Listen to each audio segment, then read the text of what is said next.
Hey, thanks for joining me. We've got 3 big launches to talk about this week. One really good question about the ISS, and one spooky question about some mysterious something. I'm Kyle, and this is Spaceflight Tonight. You saw me standing alone. Okay, right into the news. Today was a really big day for launches. We had Ariane 5 launch from French Guiana, carrying Galileo satellites 15 through 18 for the ESA. And the other big launch today was Soyuz MS03, carrying Expedition 50 to the International Space Station.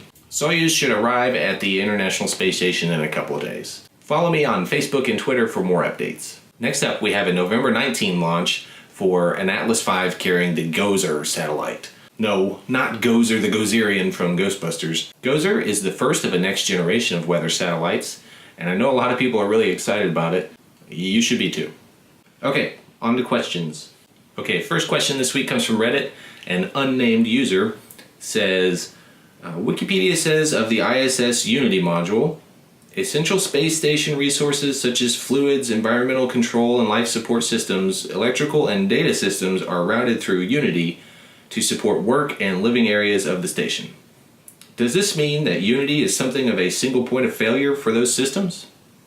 If something in Unity needed repairs, how would this be done? Before we get into answering the question, let's talk about what Unity is. The Unity module serves as sort of like a hub between other modules. Here you can see a diagram of the whole station.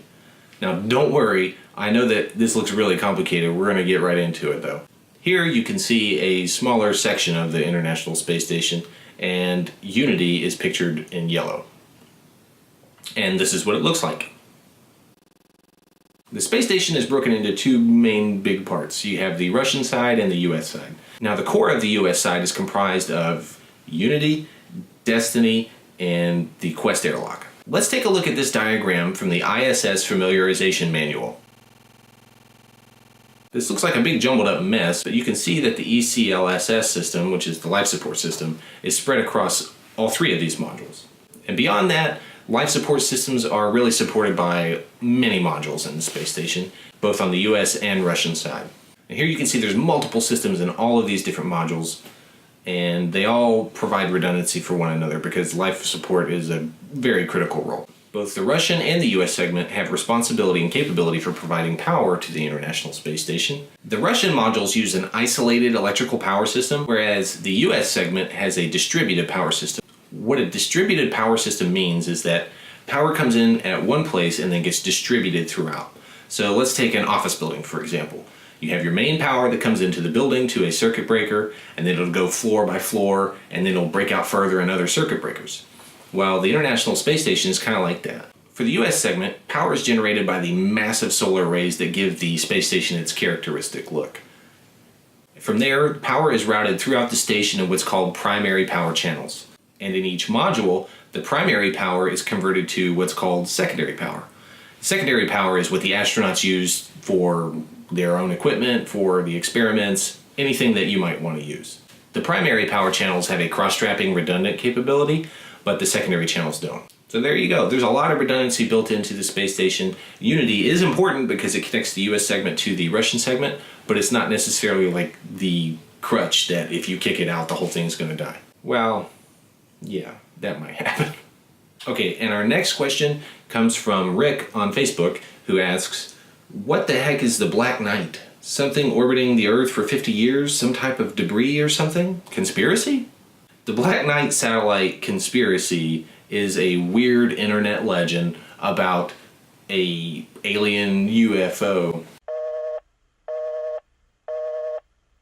My camera ate my footage, so I have to re-record it. Where were we? We were talking about the Black Knight satellite, right? It's green, not blue. The Black Knight satellite was an object that was filmed a long time ago, I think in 1998, and UFO conspiracy theorists have latched onto this thing because it looks kind of funny, and they attribute it to weird alien UFO stuff from a long time ago. Now there's probably a bazillion YouTube videos about this subject. You might have come to this video looking for a Black Knight video, but unfortunately The Black Knight satellite is not a satellite, it's just a thermal blanket. And that has been thoroughly debunked a long time ago. I'm sorry to burst the bubble, but still no aliens. Okay guys, thanks for watching. I hope you enjoyed the video. Again, if you have any questions, you can find me on Reddit. I'm u/Spaceflight Tonight. I'm also on Twitter now at space_tonight because Spaceflight Tonight was already taken by some jerk. And I'm on Facebook at facebook.com/spaceflight tonight. I'd really like to answer your questions, and I want to see you next week. Thanks for watching.